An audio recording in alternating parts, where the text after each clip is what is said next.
Hey you, have you ever felt like LinkedIn was a corporate Hunger Games where everyone is pretending to love networking?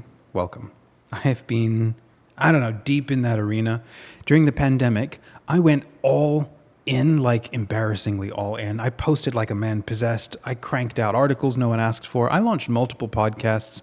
I even hired a VA to outreach humanely. I don't even know what that actually means. None of it worked. Now, it's not because LinkedIn is evil, but because I was unclear.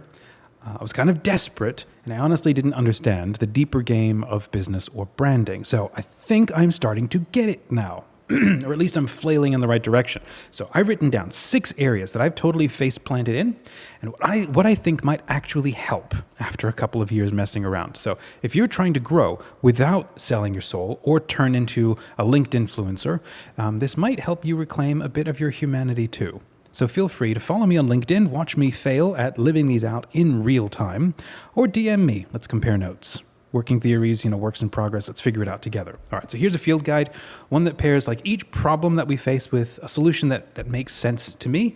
It's not a 6-step plan to $100,000. It's just one human to another sharing what actually helps. Okay, this is inspired by a post that I found on Substack called I Fell for the Ultimate LinkedIn Hustle Scam, and Here's What Happened by Bored Millennial. Shout out to them. It's a great article. Okay, problem number 1. I got suckered into another guru trap. You've seen the shiny testimonial, the I went from $0 to $100,000 a month story.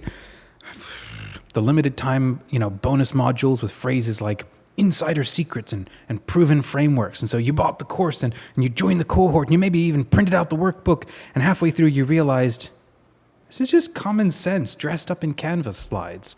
And so now you're a few $100 out and you somehow feel worse about yourself. Does that sound familiar? Okay, well look, here's the solution, I think. You're not stupid. You were sold hope. And I think, let's be real, those of us who are chasing freedom, chasing creativity and purpose are easy targets for hustle gurus. We believe in possibility. We're hopeful. That's not a weakness. That's a superpower. But hope weaponized is manipulation. Most of these gurus are just a few steps ahead of you. They're repackaging the same advice with better lighting. They didn't trick you because you're gullible. They tricked you because you care. You want to make something meaningful, and they made it sound like their system was the only way. It's not. All right, so the fix? Let's stop giving our power away to people who act like gatekeepers. No one has the secret sauce to your path. Trust your gut. Get quiet. Build from joy, not panic. The next time that you see a limited time offer with 37 testimonials and a countdown clock, well, take a walk. You'll save money and keep your soul intact. All right, problem number 2. I'm burnt out from chasing authenticity and playing the algorithm game. You tried to be real, okay? You shared the vulnerable post. You opened up about the struggle, the wins, the tear-stained coffee mug. But somewhere along the way, authenticity just became another performance. You're not writing from the heart. You're writing for engagement.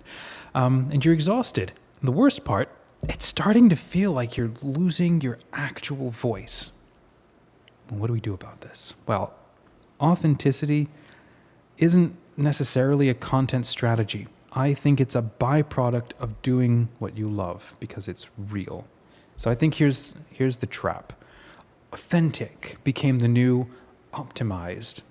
Instead of SEO hacks, now it's share your trauma on Tuesdays and make sure your post has a crying emoji and a lesson. But real authenticity can't be batched, scheduled, or turned into a funnel. It's what happens when you stop trying to impress people and just say what you mean. So maybe, here's the play. Burn the content calendar. Write what you want. Say what you actually think. Ignore the growth bros with their 12-slide carousels and their post daily or die energy. I mean, people can smell performance a mile away, but they can also feel it when you're being real. So if you're tired of feeling like a brand instead of a human, it's time to stop performing and start creating again, maybe on your terms. All right, problem number 3. LinkedIn feels like a necessary evil, but I hate everything about it. So you log in and you're hoping to connect with or maybe land a client. but instead you're bombarded with humble brags and corporate cosplay and 25-year-olds posting leadership lessons like they invented effort. You want to be visible. You need to be credible, but LinkedIn makes you feel like you're putting on a suit 3 sizes too small just to scream into a void of algorithm-chasing content. Okay, what's the solution? So let's treat LinkedIn like a digital business card, maybe, not like a main stage. And so here's the thing. LinkedIn's not evil. It could be that your feed or it's been hijacked by people selling frameworks on how to get more likes so they can sell more frameworks. The platform still works, but only if you stop trying to play someone else's game. Don't try to become a LinkedIn influencer. I think clean up your profile, speak clearly about what you do, be a normal human. That's it. Not saying that I've figured it out. These are things that make sense to me. I think that most clients, post if you want. Don't if you don't. Comment when you've got something to say, not just because some course told you to hit a quota of 15 engagement pod replies per day. Those can be the worst. Most clients won't hire you because your carousels slap. They'll hire you because your profile makes sense and your message resonates. A lot of people in that thread even said their clients came from existing relationships, DMs, or just being findable, not necessarily viral. So yeah, keep your LinkedIn sharp and up to date. Don't build your soul around it. It's a tool, it's not your home. Keep your heart where the real work lives. All right, problem number 4. I followed all the rules and I still didn't grow. So maybe you did everything right.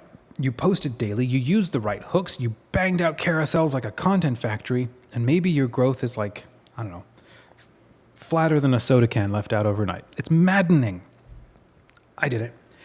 You start wondering, is it just me? Am I bad at this? All right, the solution, I think. The system isn't rigged, but I do think that hustle porn is killing it. I think here's the truth. Platforms can work. There's proof and case studies out there that it does work. And I have made a ton of really wonderful friends just by showing up, even when I couldn't figure it out. There are people building great things, connecting with their audience and landing real opportunities, but I think the hustle porn is what kills it. It's the endless parade of these 20-something gurus with $27 ebooks, perfectly staged productivity shots, and 10x your life threads written like a self-help robot. This just creates noise. And that noise drowns out nuance, depth, and anything doesn't fit into a cookie-cutter formula. So if you're not growing, it's probably not because you suck. It's because you're swimming upstream against a tide of cloned content and dopamine-chasing tactics. All right, the good news. People are thirsty for real. I do think that when they see it, they notice. So let's stop mimicking the grindfluencers and let's start creating like an actual human. I think your people will find you. They'll just need to hear your voice, your real voice, through the noise. And problem number 5, everyone else is crushing it. I must be doing something wrong. Look, you scroll through Substack or LinkedIn and it's all, I just landed my dream client, or I hit 10,000 followers in 3 months, or I sold out my cohort in 48 hours. And meanwhile, you're over here wondering if your last post even loaded properly. Comparison hits hard, and before you know it, you're spiraling, you're rethinking your voice and your niche and your entire existence. All right. Solution. I think hustle porn thrives on illusion. Most people are quietly struggling too. Here's what no one tells you. I think a lot of these success posts, they're part of this show. The wins are cherry-picked, the numbers are massaged. And some of those comments, it's possible they're bought. I don't know. Especially if it's a fake engagement pod. Okay, that's kind of like buying it, literally. What you're comparing yourself to isn't someone else's reality. It's their curated highlight reel, and it's often designed to sell something. Real growth looks different. It's quiet. It's slow. It usually doesn't come with Canva graphics and a call to action. And honestly, a lot of people in the thread said that they only started feeling good again when they tuned out all that noise. It's exactly what I did too. So here's your permission to stop playing the comparison game. Your journey isn't late. It's just different. Focus on building something real, something yours. Trust that it's working. even if it's not going viral. Because the truth is, most of the people who look like they're winning, they're just really good at posting. But you are here to create. It's a big difference. All right, problem number 6. I want to grow, but not if it costs my sanity. You're not trying to become famous. You just want to build something meaningful and maybe get some clients, share your work, and not hate your life in the process. But every strategy thread makes it sound like you need a full-time content team, 10 funnels, 5 freebies, and a perfect brand polished to death. And you're just exhausted thinking about it and wondering if it's even worth it. Solution. Okay, growth isn't the enemy. I think grind culture is. The problem isn't ambition. The problem is that somewhere along the way, growth got hijacked by hustle culture and repackaged into icky formulas. You don't need to be everywhere. All right, you don't need to post daily, and you definitely don't need to turn your personality into a product just to succeed. I think here's what actually works. Know who you help and how, and then say it clearly. Show up where it makes sense. Build systems you don't hate. Big one, measure success in joy and traction, not likes. Real growth comes when you do work that you care about in a way that's sustainable. And it might be slower, but it's stronger. It lasts. So yeah, be smart about visibility. Pitch your work. Make connections. Don't light yourself on fire to stay relevant. Your sanity is not a marketing expense. So, one last thing. You're not broken. If you're burnt out and you're tired and disillusioned, it doesn't mean you're not cut out for this. It means you were handed a lie and told it was a strategy, maybe, and you bought it because you believed in something real, and that's not failure, that's hope. So here's your permission to stop playing the game. Start building your own. Let it be weird. Let it be slow. Let it be joyful. We ride at dawn. Snacks are packed. Are you in? Check out below. You can follow me on LinkedIn. Send me a DM if any of this was interesting or helpful. You want to argue about it. I welcome all of that. That's always fun to meet people. Now, part of a lot of this is reclaiming your mindset. And if you don't have a sense of who you are and what you want to get out of life, have a watch of this video that's now shared on screen. These are a list of like 5 or 6 things that I'm thinking through this year because I want to break free from everybody else's mind traps and create my own freedom. I want to find my own freedom. I think you might actually, if you enjoyed this one, I think you're going to enjoy that one. Go ahead and watch that.